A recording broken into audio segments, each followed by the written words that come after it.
भगवान शाश्वत हैं, भगवान कोई टेम्पररी नहीं है।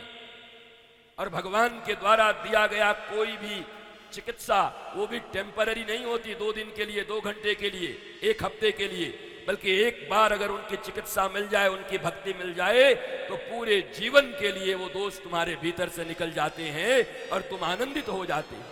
ये वो जगह, ये कोई एलोपैथ के डॉक्टर साहब नहीं है।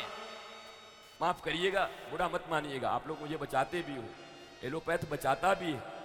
पैथ तो क्योरोपैथ है, एलोपैथ बोलो, नेचुरोपैथ बोलो, होम्योपैथ बोलो, सबसे अच्छा पैथी कौन है? बोला क्योरोपैथी, जिससे हम ठीक हो जाएं। क्या समझे? जिससे हम ठीक हो जाएं।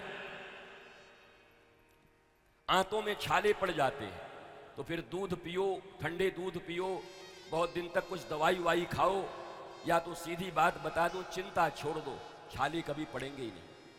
और थोड़े आहार विहार ठीक कर लो, तो आहार विहार असुरों की तरह रखोगे।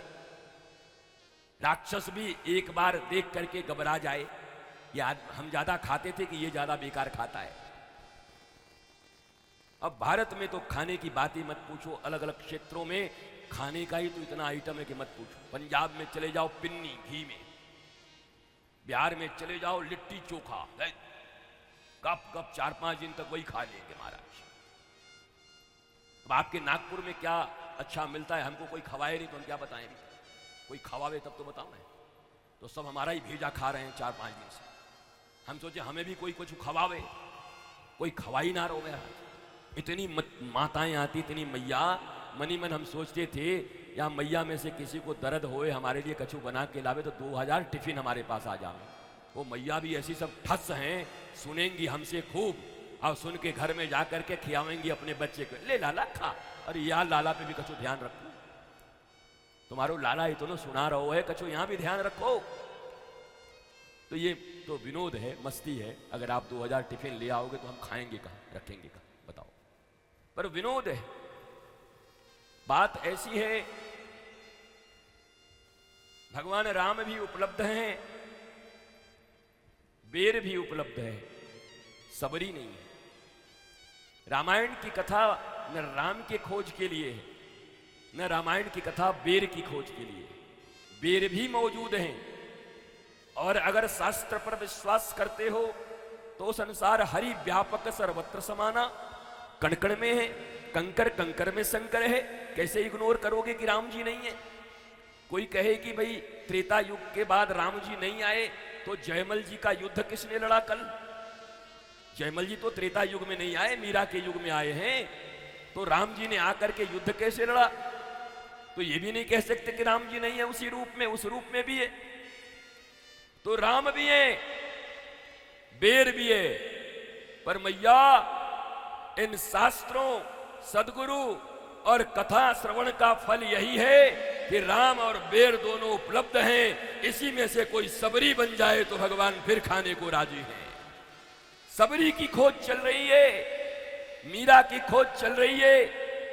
ये कथा, ये पांडाल, ये तुम्हारे कर्मकांड, तुम्हारा धर्म, तुम्हारा अनुष्ठान, तुम्हारे पूजा, जप, तप, नेम, योग, विचार, आचार, विहार, जितने भी तुम करते हो, उसका एक ही लक्ष्य है। भगवान भी है, वस्तु भी है, दोनों हैं, बस सबरी होने की देर है। भाव नहीं है तुम्हारे भीतर, भाव नहीं है। अभावों की जिंदगी जीने वालों के पास भाव नहीं होते। दुर्योधन ने जब बार बार कहा खा लो खा लो, जीवन भर दूध और माखन दूसरे का खट्टे छाछ चुरा चुरा के खाए हो, हमारे यहां खा लो 56 भोग। वो इतना मूर्ख है महाराज, बताओ। दुर्योधन अक्सर मूर्ख ही होते, समझते हैं कि स्मार्ट हैं, पर होते बड़े बोतलानंद हैं।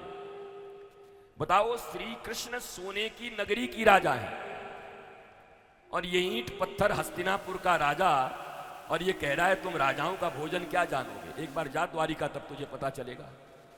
पर ये अहंकारी लोग अपने सिवा किसी को देखते ही नहीं।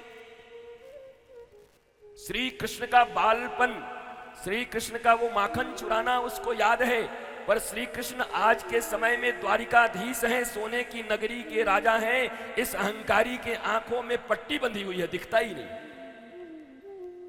इसलिए कहता है खा लो खा लो, ऐसा भोज न मिला होगा, ऐसी सैया न मिली होगी, ऐसा राज परिवार का तुमको योग्य आतिथ्य न मिला होगा। अब भगवान महाराज वैसे ही, कोई भी व्यक्ति किसी के यहां दो ही अवस्था में खाता है, या अभाव हो या प्रभाव हो। अभाव हो तो कहीं से मांग के खा लेंगे, वो नहीं देखता कि मेरी बेइज्जती होगी क्या होगी। भिखारी को भूख लगती है, तुम गाली दो, मुस्टंडा बोलो, डंडा मारो, पर 2 रोटी लेके चला जाएगा, खाई लेगा, उसकी जरूरत है, अभाव है।